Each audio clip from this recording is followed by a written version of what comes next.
नाज़रीन, बड़ी बातें हो रही हैं। मैं इससे पहले कि सेगमेंट का आगाज़ करूं, मैं एक बहुत बड़े आदमी के कोट से शुरू करता हूं और बड़ा इंसाइटफुल कोट है ये। उन्होंने कहा था कि बाज़ हफ्ते ऐसे होते हैं कि दहाइयों में गुजरते हैं और फिर वक्त पलटते हैं, बाजी पलटती है तो फिर दहाइयाँ हफ्तों में गुजरना शुरू हो जाती हैं। आखिर ऐसा क्या हुआ कि 3-4 महीने पहले तक कोई सोच भी नहीं सकता था कि जनाब पनामा पर अमेरिका कब्जा कर लेगा या जो कनाडा है वो उसका सूबा बन जाएगा। कल मैं एक रिपोर्ट पढ़ रहा था, आर्टिकल पढ़ रहा था कि इवन जो उसकी स्टेट्स हैं वो फेडरेशन के साथ एक पेज पे नहीं है, वो डायरेक्ट ट्रंप के साथ बात कर रहे हैं। और आज कनाडा की बल्कनाइजेशन की लम्ब में क्या क़यामत आ गई है। मैं थोड़ा सा मियां साहब इस पे आपको बैकग्राउंडर दे के आपकी तरफ आता हूं, जरा सुनिएगा मामला क्या है। मामला यह है कि अमेरिका एक लागर होता हुआ इंपीरियलिज्म है। 1985 में यह दुनिया की टोटल पैदावार का 34% पैदा करता था, आज ये 36% पैदा करता है और चाइना 30% से ऊपर चला गया है।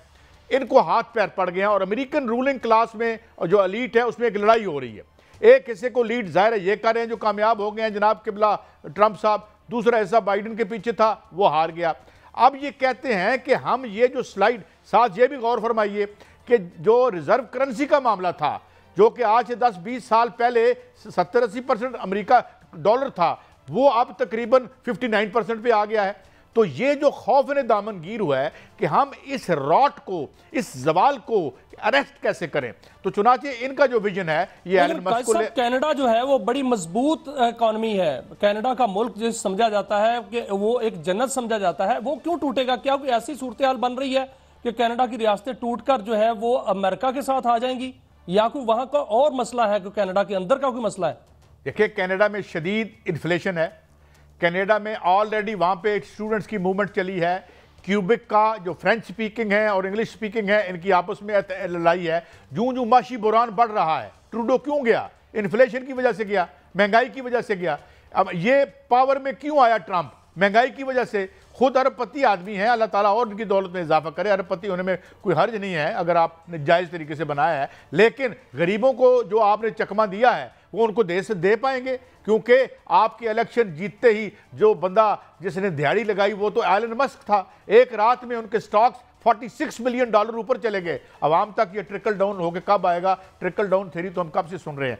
आप ये फरमा रहे हैं कि बिल्कुल वो खतरे में है और वो अगर 25% स्लैब करता है अमेरिका उस पर टैरिफ, तो उससे क्या होगा?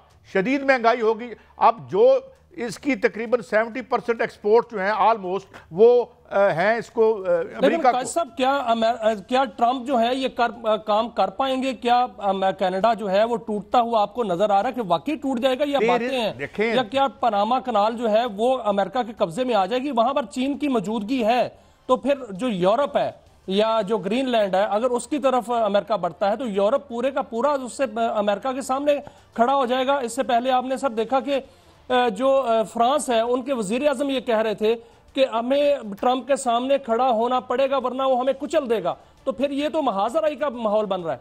लेकिन जो गुफ्तगू हुई है 1.5-2 घंटे इस वक्त शी जिनपिंग की और व्लादिमीर पुतिन की, वो ज़ाहिर इसी हवाले से है। और पुतिन को एक धमकी भी लगा दी है इस डोनाल्ड ट्रंप ने कि मैं आप पे और जो है वो पाबंदियां लगा दूंगा। मगर जहन में रहे ना, ठीक है, बजा है कि गजा को बर्बाद कर दिया इन्होंने, मगर गजा के उन निहत्ते बच्चों ने अपने खून से और अपनी जुर्रत से शिकस्त दी इजराइल को। और जो हमला हुआ यूक्रेन का, उससे रूस की सरहदें वसी हुई हैं, कम नहीं हुई। क्रीमिया पे पहले ही उसका कब्जा था। अब बाकी फिर साहब मेरा यही सवाल है, आपसे, ताकि नाजरीन जो है वो अच्छी तरह जान सकें कि क्या रूस और चीन ट्रंप की धमकी में आ जाएंगे, और क्या रूस जो है वो जंगबंदी करने के बाद वो इलाके छोड़ देगा जो कब्जा किया उसने? Never, I don't think so. मैं बहुत ही हैरान होऊंगा, मैं शशदर रह जाऊंगा अगर ऐसी बात हुई तो। वो 1 इंच भी नहीं देगा वो, बल्कि जो उसने और कब्जा, यानी क्रीमिया तो ऑलरेडी उसके पास है, जो और उसने किया वो उसको भी वो रिटेन करेगा। और ये जो नेटो की तौसीक, अब नेटो से तो खुद लड़ाई होगी उनकी। अगर डेनमार्क का ग्रीनलैंड ये वापस ले लेता है, अभी आज फिर जो तकरीर की है स्पेन के वजीर आजम ने, शायद आपने देखी हो, ये डिवोस में जो वर्ल्ड इकनॉमिक फोरम हो रहा है, तो उसमें उसने कहा है कि सबसे बड़ा खतरा ये है आज यूरोप और अमेरिका की अपनी लड़ाई, आज स्पेन की जो उसका प्राइम मिनिस्टर है उसकी तकरीर सुनने वाली है। उसने कहा है कि ये जो इसका मतलब है कायद साहब कि ट्रंप जो है वो दुनिया को तकसीम, उसके बयान से दुनिया तकसीम हो रही है और दुनिया दो ब्लॉक्स में वाज़े तौर पर तकसीम हो रही है। रूस और चाइना जो है वो मिलकर ब्रिक्स का ब्लॉक जो है वो मजबूत बना लेंगे। अगर उसमें यूरोप भी आ जाता है, यूरोप का कोई मुल्क आ जाता है, यूरोपीय यूनियन उसमें आ जाती है इस तरह के बयान के बाद, तो फिर तो एक मजबूत तरीन इत्तेहाद जो है वो अमेरिका के खिलाफ खड़ा हो जाएगा। देखें, आज उसने एलन मस्क के खिलाफ बयान दिया है, स्पेनिश प्राइम मिनिस्टर ने।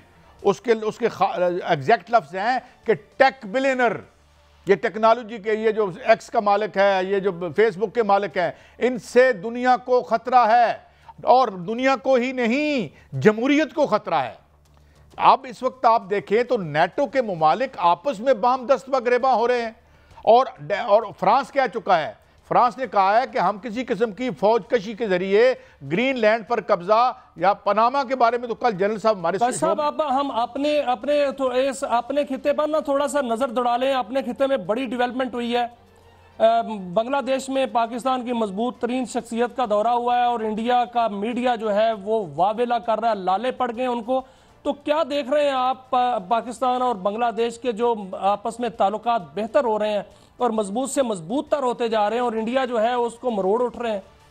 देखें, मैं मिसाल देता हूं कि जो जुल्म इंडोनेशिया में सुहार्तों ने अपने अवाम पर किया था वो ब्रिटिश और अमेरिकी असले से किया था।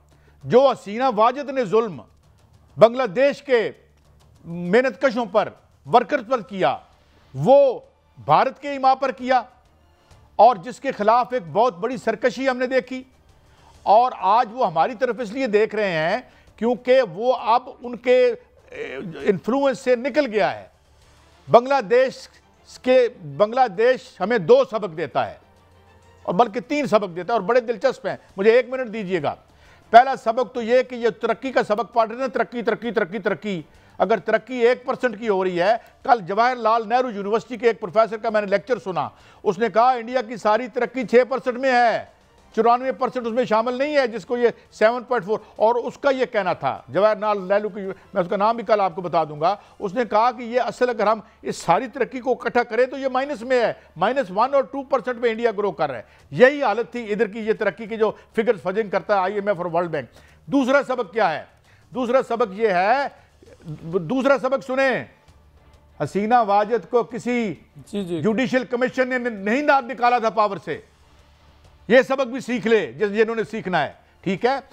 और लोगों के यही बात है, रिस्पांस बहुत आ रहा है। ब्रेक पे मैं ब्रेक पे आ रहा हूं, सिर्फ इसी बात पे आ रहा हूं कि ये लोग जो अपनी तनख्वाहों के लिए आए हैं, इनके लिए भी कोई पार्टी हो जो इनको लीड करे।